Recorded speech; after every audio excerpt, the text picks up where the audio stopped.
장두식 작가입니다. 오피니언에서 제목은 오늘의 생각. 이 이야기는 이기련 시인 국제 팬클럽 한국본부 전 이사장의 또 이야기입니다. 미국의 어느 초등학교 과학 시간에 선생님이 아이들에게 시험 문제를 냈다. 문제는 첫 글자가 M으로 시작하는 단어 중 상대방을 끌어들이는 성질과 힘을 가진 단어를 쓰세요 였다. 정답은 자석이었다. 그런데 85% 이상의 학생들이 마덜, 어머니라고 썼다. 고민하던 선생님은 어머니도 정답으로 처리했다고 한다. 학생들이 M으로 시작하는 말로 상대를 끌어들이는 성질을 가진 단어를 엄마로, 어머니로 기억하는 것은 당연할 것이다. 이 세상에서 나보다 더 나를 사랑하는 사람이 있다면 그분은 바로 나의 어머니다. 만일 사업을 하다가 부도가 나면은 야속하게도 그동안 아주 친밀하게 지냈던 많은 사람들이 곁을 떠난다.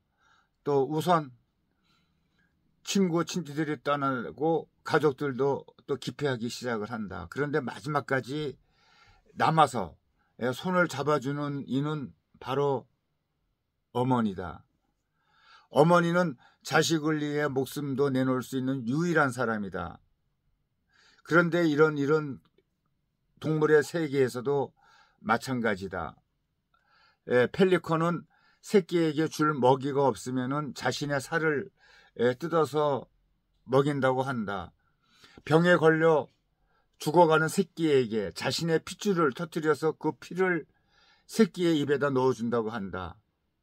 자신은 죽어가면서 새끼를 위해 기꺼이 목숨을 바친다. 그래서 서양인들은 펠리컨을 사랑과 희생의 상징으로 여겼다. 또 남극에 사는 황제 펭귄의 새끼 사랑도 유별나다. 알을 낳으면 그 수컷에게 알을 품는 일을 맡기고 뒤뚱거리면서 100km 이상을 걸어서 바다로 나가 새끼에게 줄 먹이를 물어온다고 한다. 그럴 때 혹 자신이 먹이를 먹을까봐 먹이가 담긴 그 소낭에 보호막을 쳐서 소화 기능을 정지시킨다고 한다. 그 천신만고 끝에 새끼가 있는 곳에 돌아왔을 때 이미 새끼가 죽고 없으면 그 먹이를 그냥 토해 버릴지언정 자기가 먹는 일은 절대로 없다고 한다. 실제로 한 동물원에서는 하루에 물고기를 2-3kg씩 배급을 받던 황제 펭귄 한 마리가 굶어 죽은 일이 또 있었다고 한다. 자신에게 보급된 먹이를 새끼에게 줬기 때문이라고 또 한다. 어느 동물학자가 침팬지를 실험을 했다고 한다. 아비 침팬지와 어미 침팬지 그리고 새끼 침팬지를 철판 위에 이렇게 올려놓고 그 밑에서 서서히 불을 가해봤다고 한다. 그러자 어미 침팬지는 그 새끼 침팬지를 반사적으로 품에 안는 것이었다. 그런데 아비 그 침팬지는 어미 침팬지를 밟고서 등에 올라타더라는 것이다. 불을 끄고 탈출구를 열어놓자 어미 침팬지는 생끼리를 안고 잽싸게 탈출했고 그 부성애보다 모성애가 훨씬 강하다는 그 방증이다.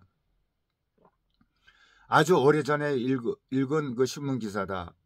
가족 여행을 간 자식이 늙은 어머니를 홀로 둔 채 돌아가 버려 경찰이 그 어머니를 양로원에 입원시켰다고 한다. 그런데 그 어머니는 그 아들의 이름과 주소를 결코 대지 않았다고 한다. 자식은 어머니를 버려도 어머니는 결코 자식을 버릴 수 없기 때문이다. 전쟁이 나면 아이들을 데리고 피난을 가다가 폭탄이 떨어지면은 아버지는 짐 보따리를 방패 삼아 이렇게 몸을 숨긴다.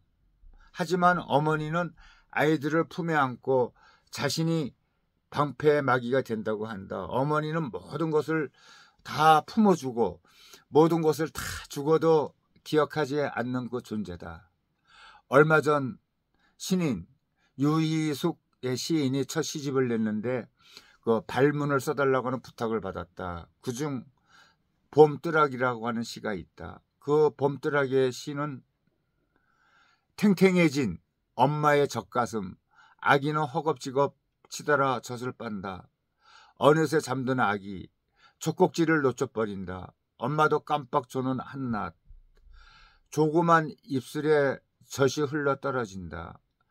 전내가 달콤하게 퍼지는 이른 봄뜨락, 하얀 매화 사랑으로 피어난다. 세상에서 가장 아름다운 눈은 젖먹는 아기를 바라보는 어머니의 눈동자라고 했다. 세상에서 가장 또 아름다운 모습은 아기에게 젖을 먹이는 어머니의 모습이라고 또 했다. 시인은 한적한 봄뜨락에 젖을 물린 엄마와 아기, 그러다가 깜빡 조는 그 이른 봄, 그 뜰에는 하얀 매화가 조화를 이루고 있다고 또 서술한다. 사랑이 아주 가득한 시다. 이번 달 5월달은 어버이달이다. 자식 사랑에 몸과 마음을 다하고 있는 어머니에게 감사의 마음이라도 표하자. 누가 말했나? 어머니의 은혜에 감사하는 마음만 가져도 앞날에 행운이 따른다고. 그러고 보니까 이제 5월달도 이제 며칠 안 남았습니다. 오늘이 27일이니까는 오늘 빼고는 딱 4일 남았네요. 오늘이 5월 27일입니다. 5월달에 과연 내가 우리 가족에게 어떻게 했나 곰곰이 또 생각해 볼 수 있는 또 시간을 갖는 것도 어떨까요? 이기련 시인의 올린 글 잘 읽었습니다. 감사합니다.